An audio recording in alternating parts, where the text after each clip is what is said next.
Hello everybody.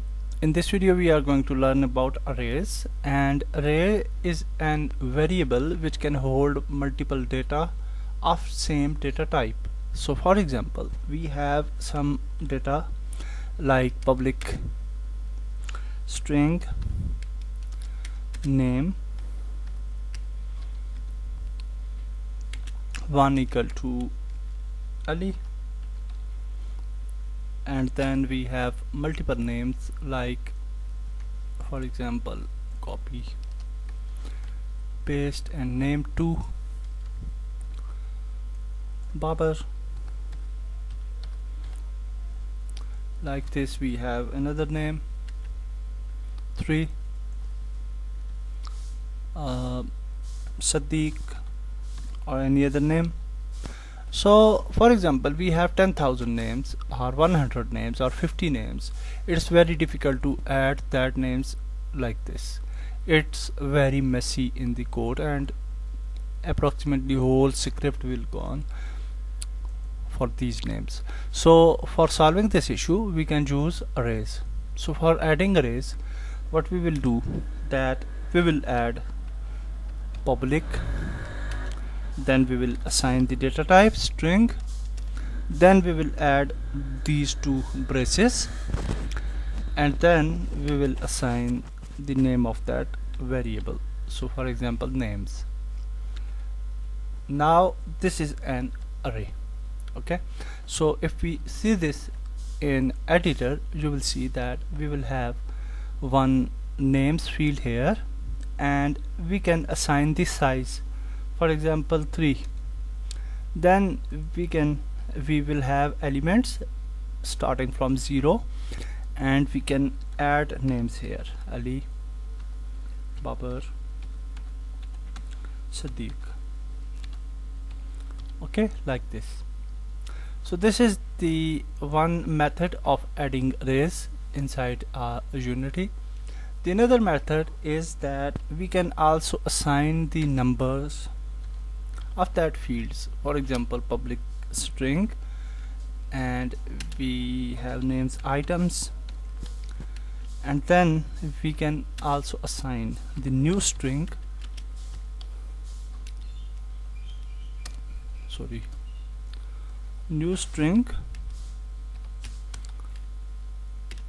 and then we will again add these braces, and inside the braces we can assign the number 5. Okay, so now what will happen, there will be 5 fields inside Unity editor for items, because we have 5 items. So this method you can use in games. For example, you have inventory items like sword, like shield, and other items as well. Then for that we can make an array, and we can save that items over here. Okay, so third method is that we can assign data to our string within the script. So if we have public string, you can take example of int, float, etc. as well. So for example, subjects equal to, then we will add new strings,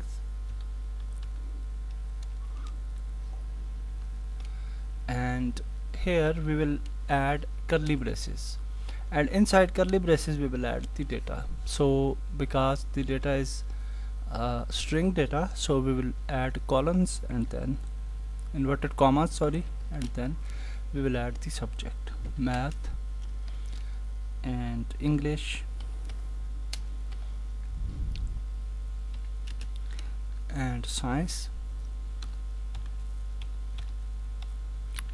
like this. Okay, so this is the third type of adding arrays. So now if we move to editor, you will see we will have another field with subjects, 3 subjects: math, English, and science.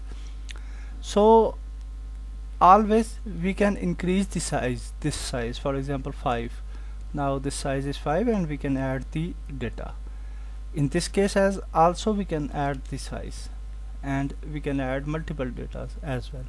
We can decrease the size as well. Okay, so in this case also we can add or delete the data, but in these three options, first two options are not too much secure, because whenever we modify the data,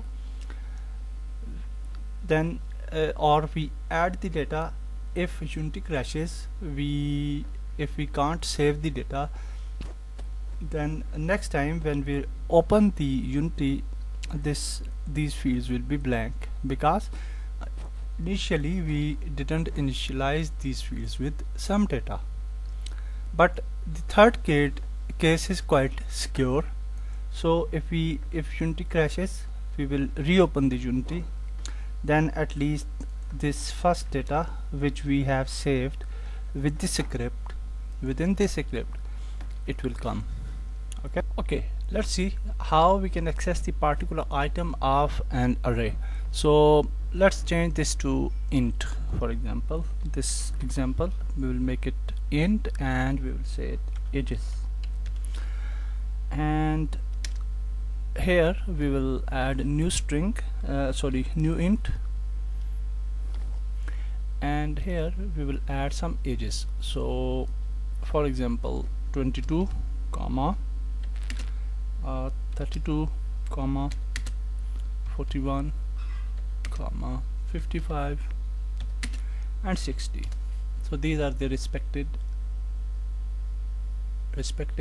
ages for these names. Okay, so for example, we want to retrieve data from the names and ages and items as well. So how we can do that? So let's come to Unity, and here you will see that that we will have I didn't save the script.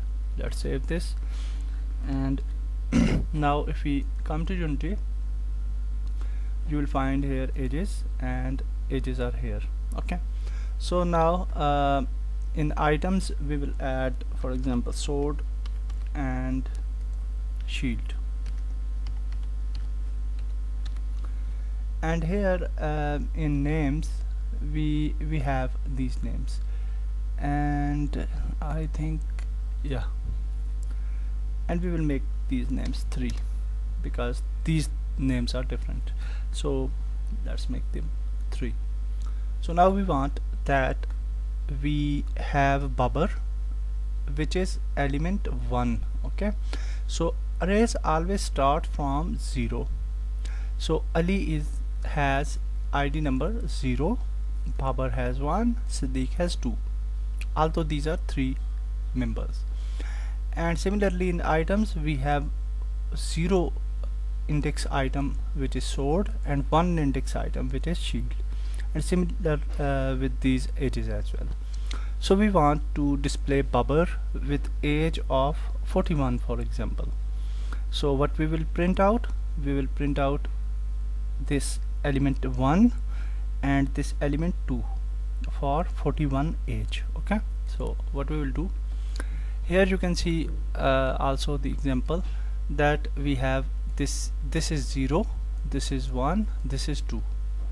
Okay, so we want Babar for this age, index 2. So what we will do, we will do debug.log,